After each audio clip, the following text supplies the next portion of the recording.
বিএনপিকে লাল কার্ড দেখিয়েছে জনগণ।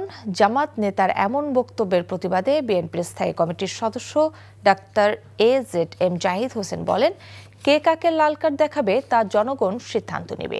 রাজধানীর ইঞ্জিনিয়ারিং ইনস্টিটিউট প্রাঙ্গণে সম্মিলিত পেশাজীবী পরিষদ আয়োজিত জুলাই গণঅভ্যুত্থান কর্মসূচির মাঠ পরিদর্শন শেষে এ কথা বলেন তিনি। বলেন, আইন শৃঙ্খলা পরিস্থিতির অবনতিকে নির্বাচন পেছানোর ষড়যন্ত্র হিসেবে দেখছে বিএনপি। যে কোনো ঘটনা বা দুর্ঘটনা হোক, এটি অন্যায়, একে রাজনীতিকরণ করা ঠিক না বলেও মন্তব্য করেন তিনি।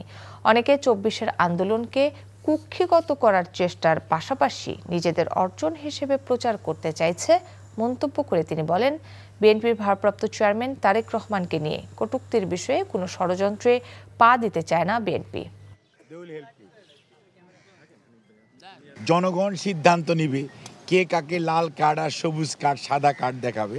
এইটি ওই কে বলল তার কথায় বাংলাদেশ জাতীয়তাবাদী দলের আদৌ সমালোচনা করার কোনো আলোচনা করার প্রয়োজন আমরা অনুভব করি না।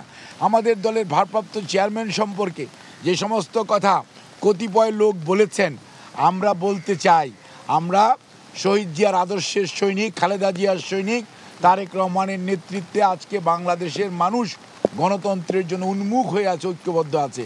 আমরা কোনো ষড়যন্ত্রে পা দিতে চাই না। বান্ডেল থাকলে প্রতি সেনমানিতে টাকা বাঁচবে। বিকাশ সেনমানি বান্ডেল কিনে জিতুন প্রতি লেনদেনে।